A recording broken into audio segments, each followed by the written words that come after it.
56,000 বর্গ মাইলের এই বাংলাদেশে যদি আল্লাহর রসুলের আনিত জীবন বিধানের ভিত্তিতে একটি ইসলামী কল্যাণ রাষ্ট্র চালু হয়ে যায়, তাহলে কি আপনাদের কোনো অসুবিধা আছে? আমার মনে হয় কারোর অসুবিধা থাকার কথা নয়। ইসলাম প্রতিষ্ঠিত হলে, ইসলামী কল্যাণ রাষ্ট্র চালু হলে যুবকের যেমন লাভ, যুবতীরও লাভ, পুরুষের যেমন লাভ, মহিলারও লাভ, মুসলমানের যেমন লাভ, অমুসলিমেরও লাভ।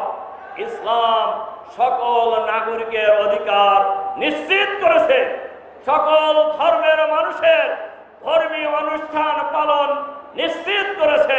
সুতরাং ইসলাম প্রতিষ্ঠিত হলে নারীদেরও ভয়ের কোনো কারণ নেই, অমুসলিমদেরও ভয়ের কোনো কারণ নেই। কারণ আছে তাদের যারা দুর্নীতিবাজ, তাদের ভয়ের কারণ আছে। যারা সন্ত্রাসী কর্মকাণ্ড করে তাদের ভয়ের কারণ আছে। যারা চাঁদাবাজ, যারা দখলবাজ, এদের ভয়ের কারণ আছে। তার কারণ ইসলাম প্রতিষ্ঠিত হলে চাঁদাবাজি থাকবে না, সন্ত্রাস থাকবে না, দখলবাজি থাকবে না, দুর্নীতি থাকবে না, বিদেশে পাচার করার কোনো সুযোগ থাকবে না। সব জায়গায় সিল করে দেওয়া হবে ইনশাআল্লাহ। এরকম একটি সমাজ ব্যবস্থা আপনারা চান না? আমরা সবাই চাই, দল মত নির্বিশেষে আমরা সবাই এ ধরনের একটি সমাজ ব্যবস্থা চাই। খালি চাইলেই কি হবে? কি চাইলেই হবে? আল্লাহ তাআলা কোরআন শরীফে বলছেন, ইয়া আইয়ুহাল্লাযীনা আমানু, ঈমান যারা আছে তাদেরকে বলছেন, হাল আদুল্লুকুম আলা তিজারাতিন তুনজিকুম মিন আযাবিন আলীম, আমি কি তোমাদেরকে এমন একটা সংগ্রামের কথা বলবো না, এমন একটা কাজের কথা বলবো না যে কাজ করলে জাহান্নামের ভয়াবহ আযাব থেকে রক্ষা পাওয়া যায়? আমরা জাহান্নাম থেকে রক্ষা পেতে চাই না? কারা কারা চান জাহান্নাম থেকে রক্ষা পেতে? হাত তোলেন দেখি। আমরা সবাই চাই।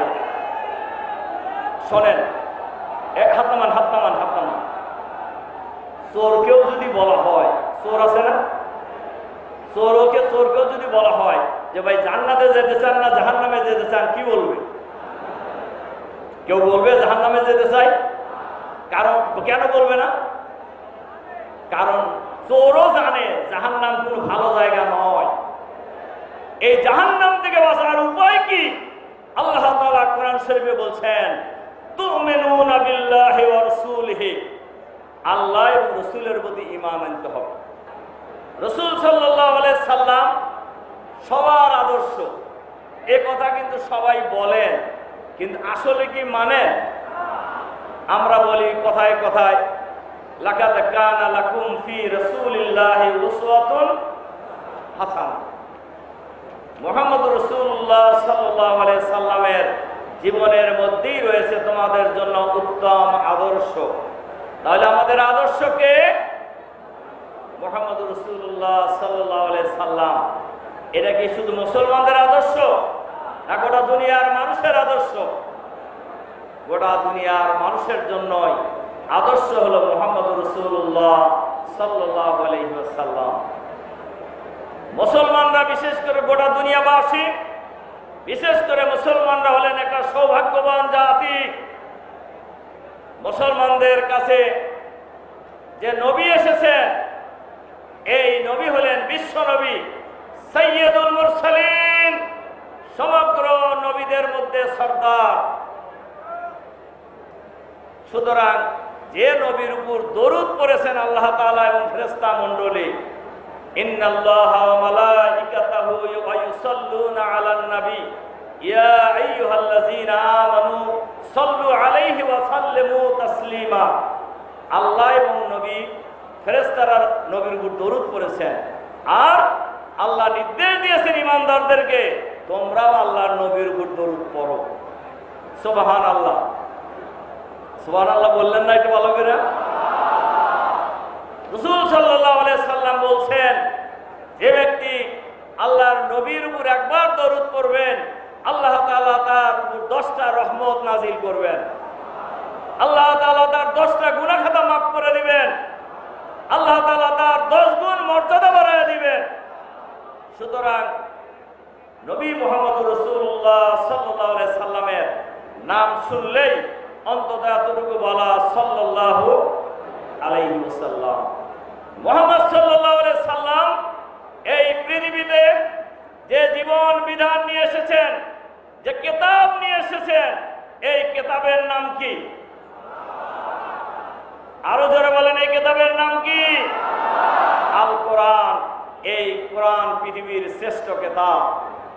এই কোরআন পৃথিবীর শ্রেষ্ঠ কিতাব। মানব রচিত বই পুস্তক যা আছে এর মধ্যে তো ভুল আছে, এমনকি অন্যান্য নবী রাসূলের উপরে যে কিতাব এবং সহিফা নাযিল হয়েছে এগুলো এখন আসল রূপে নেই, কিন্তু আল কোরআন সংরক্ষণের দায়িত্ব নিয়েছেন আল্লাহ তাআলা। কিয়ামত পর্যন্ত এই কোরআন সংরক্ষিত থাকবে ইনশাআল্লাহ, ইনশাআল্লাহ। সুতরাং এই কোরআনের মধ্য দিয়ে যে আদর্শ এই পৃথিবীতে আল্লাহ তাআলা পাঠিয়েছেন, সেই আদর্শের নাম হলো ইসলাম। সে আদর্শের নাম কি? ইসলাম কি কোনো দলের? ইসলাম কি কোনো ব্যক্তির? ইসলাম কি কোনো গোষ্ঠীর? ইসলাম গোটা পৃথিবীর মানুষের মুক্তির আদর্শ। আর এই ইসলামের বাহক হলেন বিশ্বনবী মুহাম্মদ রাসূলুল্লাহ সাল্লাল্লাহু আলাইহি সাল্লাম, যার জীবনী আলোচনার জন্য আজকের এই বিশাল সিরাত মাহফিল। মুহাম্মদ রাসূলুল্লাহ সাল্লাল্লাহু আলাইহি সাল্লাম আমাদের আদর্শ ব্যক্তি জীবনে, আমাদের আদর্শ পারিবারিক জীবনে, আমাদের আদর্শ সামাজিক জীবনে, আমাদের আদর্শ অর্থনৈতিক জীবনে, আমাদের আদর্শ রাজনৈতিক জীবনে, আমাদের আদর্শ রাষ্ট্র পরিচালনায়। কি কথা কি ঠিক কইছি না ভুল কইছি? আল্লাহ তাআলা কোরআন শরীফে মুহাম্মদ রাসূলুল্লাহ সাল্লাল্লাহু আলাইহি সাল্লামকে কেন পৃথিবীতে পাঠানো হয়েছে এই সম্পর্কে আল্লাহ তাআলা বলেছেন, হুয়াল্লাযী আরসালা রাসূলাহু বিল হুদা ওয়া দীনিল হক লিইয়ুযহিরাহু আলাদ দীনি কুল্লি ওয়ালাউ কারিহাল মুশরিকুন ওয়ালাউ কারিহাল কাফিরুন ওয়া কাফা বিল্লাহি শাহীদা। আল্লাহ তাআলা নিজেই বলছেন, তিনি সেই মহান সত্তা যিনি মুহাম্মদ রাসূলুল্লাহ সাল্লাল্লাহু আলাইহি সাল্লামকে দ্বীনে হক সহকারে, হেদায়েত সহকারে, কোরআন সহকারে এই পৃথিবীতে পাঠিয়েছেন, যাতে করে মানুষের তৈরি করা যত আইন কানুন আছে সমস্ত আইনের উপর লিইয়ুযহিরাহু আলাদ দীনি কুল্লি, সমস্ত দিনের উপর ইসলামকে বিজয়ী করতে পারেন। সুবহানাল্লাহ। আর এই কাজ তাহলে এই কাজ ফরজ না নফল? আল্লাহ নবীকে এই কাজ করছেন না করেন নাই? করছেন কি না? মুহাম্মদ সাল্লাল্লাহু আলাইহি সাল্লাম উনি কি যুদ্ধের ময়দানে সেনাপতি ছিলেন না? উনি কি রাষ্ট্রের রাষ্ট্রপ্রধান ছিলেন না? এখন যদি ইসলামের কথা যারা বলে তারা যদি রাষ্ট্রপ্রধান হয়, তা আপনি কি এটা কি নাজায়েজ হবে নাকি? এটা কি অসুবিধা আছে? কিন্তু ইসলামকে যারা পছন্দ করেন না, ইসলামী শাসন ব্যবস্থা প্রতিষ্ঠিত হলে, ইসলামী আইন চালু হলে, একটি ইসলামী কল্যাণ রাষ্ট্র চালু হলে যাদের অসুবিধা তারা কিন্তু এই বিরোধিতা করে। এই বিরোধিতা কি এখন করে না, আগেও করত? মুহাম্মদ সাল্লাল্লাহু আলাইহি সাল্লামের সময় করে নাই? এ কারণে আল্লাহ তাআলা বলেন, ওয়ালাউ কারিহাল মুশরিকুন ওয়ালাউ কারিহাল কাফিরুন, যারা মুশরিক এবং কাফের, যারা অস্বীকারকারী, দিনকে কোরআনকে অস্বীকারকারী, আল্লাহর নবীকে অস্বীকারকারী, এটা তাদের জন্য মন মতো হবে না, পছন্দ হবে না। কিন্তু আল্লাহ তার নবীকে এই কাজের জন্য পাঠিয়েছেন। আল্লাহ বলছেন, ওয়াকাফা বিল্লাহি শাহীদা, এজন্য আল্লাহ সাক্ষী যথেষ্ট। সম্মানিত সুধী মণ্ডলী, ভাই এবং বন্ধুগণ, আমরা সবাই আল্লাহ এবং রাসূলকে ভালোবাসি, বিশ্বাস করি, করি কিনা বলো? 2 নম্বর কথা কি বলছেন?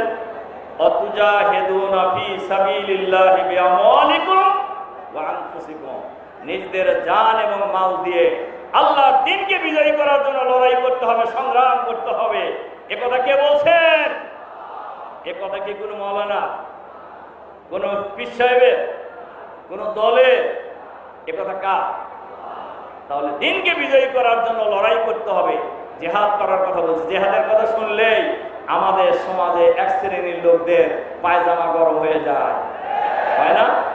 আর এই পরাজিত যে সরকার ইসলামের কথা বললেই তাদেরকে জঙ্গি বানিয়ে কারাগারে আটক করে রাখা হয়েছে, জেহাদের কথা বললেই জঙ্গি বানিয়ে নাটক সাজিয়ে এই দেশের আলেম ওলামাকে বছরের পর বছর কারাগারে আটক করে রাখা হয়েছে। বাংলাদেশের মাটিতে এই পরিবেশ আমরা আর তৈরি হতে দিব না ইনশাআল্লাহ। এই দেশ খান জাহান আলীর বাংলাদেশ, এই দেশ হাজী শরীয়ত